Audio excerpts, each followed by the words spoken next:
ബി.ജെ.പിയെ സംബന്ധിച്ച് ഇത്തരം വിഷയങ്ങളിൽ ആകെ പ്രതിസന്ധി എന്ന് പറയുന്നത് ഓഫീസ് സെക്രട്ടറിമാരാണ്. ഇതിനു മുമ്പ് തിരൂർ സതീശനോ എന്തോ ഒരാളായിരുന്നു, ഇപ്പോൾ ഒരു അക്ഷയാണ്. അപ്പോൾ ഈ ഓഫീസ് സെക്രട്ടറിമാർ അറിയാതെ പൈസ കൈകാര്യം ചെയ്യണമെന്നാണ് എനിക്ക് ബി.ജെ.പിയോട് വിനീതമായി അഭ്യർത്ഥിക്കാനുള്ളത്. കാരണം ഇവരെങ്ങാനും ഏതെങ്കിലും സമയത്ത് മാറ്റേണ്ടി വന്നാൽ ഈ കാര്യങ്ങളൊക്കെ ഒരു തുറന്നു പറയും, വിളിച്ചു പറയും.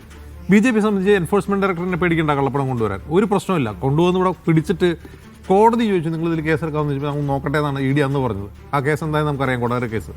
ഇപ്പോൾ ക്ലീൻ ചിറ്റും കൊടുത്തു, ഞങ്ങൾ അന്വേഷിക്കേണ്ടതില്ല. ആദായ നികുതി വകുപ്പ് അന്വേഷിക്കേണ്ട കാര്യമാണോ ഇത്? ഇപ്പോൾ രാഷ്ട്രീയ പാർട്ടികൾക്ക് എന്താണ് ആദായം?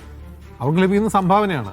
ആ സംഭാവന ലഭിക്കുന്നത് തെരഞ്ഞെടുപ്പ് കമ്മീഷൻ അറിഞ്ഞിട്ടുള്ള സംഭാവന സ്വീകരിച്ചിട്ടുണ്ടോ, അതിൽ കൂടുതൽ പണം വന്നിട്ടുണ്ടോ എന്നാണ് ഇ ഡി അന്വേഷിക്കേണ്ടത്. അത് ആദായ നികുതി വകുപ്പ് അന്വേഷിക്കേണ്ടതാണ് ഇ ഡിയുടെ നിലപാട്. നമുക്ക് പിന്നീട് കോടതിയും എൻഫോഴ്സ്മെന്റ് ഡയറക്ടറേറ്റും ഒക്കെ ഇങ്ങനെ ആയതുകൊണ്ട് നമുക്ക് അതിലൊന്നും സംസാരിക്കാനില്ല. ബി.ജെ.പി കള്ളപ്പണം കൊണ്ടുവരാം. കഴിഞ്ഞ തിരുവനന്തപുരം കോർപ്പറേഷനിൽ നടന്ന കാര്യം എന്താണ് പുറത്തു വന്നത്? അല്ല, അസംബ്ലി ഇലക്ഷനിലല്ല, കഴിഞ്ഞ തദ്ദേശ തെരഞ്ഞെടുപ്പിലെ കെട്ടുകണക്കിന് ചാക്കിൽ പണം സെൽഫി എടുക്കുന്നു, എന്നിട്ട് കേസുണ്ടായോ? ആ കാശായതാണ്. ആ അത്രയും കെട്ടിൻ്റെ വ്യാപ്തി നോക്കിയിട്ട് എത്ര കോടി രൂപ ഉണ്ടാവും? 500 നോട്ടാണെങ്കിൽ അത് എത്ര കോടി രൂപ ഉണ്ടാവും? അങ്ങനെയാണെങ്കിൽ അതിൻ്റെ സോഴ്സ് എന്താണ്? ഇത് അന്വേഷിക്കണ്ടേ? ആരെങ്കിലും അന്വേഷിച്ചോ? ഇല്ല, കേസ് ഉണ്ടായിരുന്നു, ആരെങ്കിലും പരാതി കൊടുത്തോ? ഒന്നുമില്ല. പരാതി കൊടുത്തിട്ട് കാര്യമുണ്ടോ? ഒന്നുമില്ല. അപ്പോൾ ബി.ജെ.പി ആകെ ചെയ്യേണ്ട കാര്യം ഈ പൈസയൊക്കെ ഡീൽ ചെയ്യുമ്പോൾ ഓഫീസ് സെക്രട്ടറിമാർ അറിയാതെ ഡീൽ ചെയ്യുക. കാരണം ഇവരെയൊക്കെ എപ്പോഴും ഈ ഓഫീസ് സെക്രട്ടറി എന്ന് പറഞ്ഞാൽ ഒരു ജോലിയാണല്ലോ, രാഷ്ട്രീയ നിയമനമല്ല, രാഷ്ട്രീയ പാർട്ടിയുടെ റാങ്ക് ആൻഡ് ഫയലിൽ വരുന്നതല്ല ഓഫീസ് സെക്രട്ടറി.